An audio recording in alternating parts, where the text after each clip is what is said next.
Wind energy. Presentation by Matt Beckwith, Greg Loader, and Dan Gravis.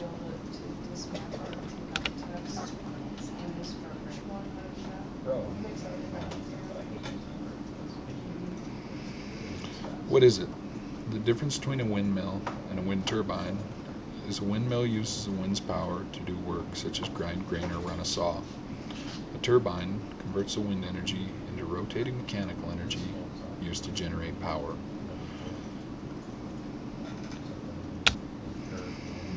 History of wind energy. Wind has been used for energy for centuries. Ships used the wind to give them motion, and windmills have been used to grind grain for a long time. By the end of the 19th century, there were 2,500 windmills in the Netherlands. Windmills were being used to pump water in the U.S. initially. In the U.S. prior to the Rural Electrification Act, many farms were using wind turbines to generate their own electricity.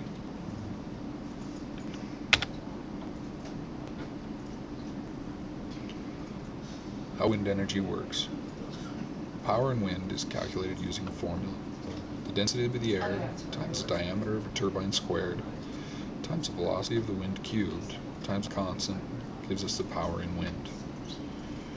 A turbine is turned by the wind, which turns a gearbox, turns a shaft, which is connected to the mechanism needed to generate electricity. The gearbox in this instance regulates the RPMs from the turbine itself to the generator, so that the generator is not overloaded. Suitable locations in Montana. Shown here is a map of wind power in Montana. The areas where the color is darker are where wind power is greater. These are theoretically optimal locations for wind turbines. Nationwide, the highest wind energy potential is in mountain passes in California, parts of Washington, Wyoming, the Great Plains, and parts of the Northeast. Solar energy creates current through heating the air, which makes the air move. If 1% of this energy is harnessed by turbines, it will be enough to suffice the world's power needs.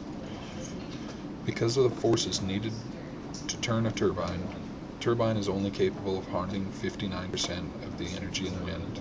This is optimal efficiency for a wind turbine. If we harnessed 100%, there would be no wind behind the turbine, thus no pressure change, so the turbine would not turn.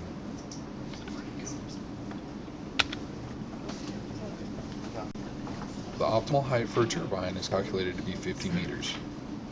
This gives clearance for obstacles while not being too high and needing extra structure, as well as not being a greater obstacle to air traffic.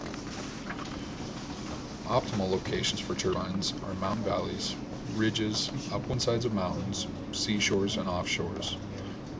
Although offshore winds are greater, the cost of these operations, as well as the ease of transport of the energy back to the mainland, is reasonably high, and this makes them not quite as optimal locations.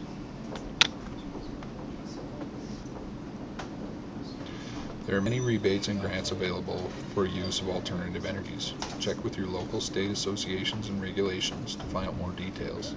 Shown here are just a few of the grants and rebates available in the state of Montana.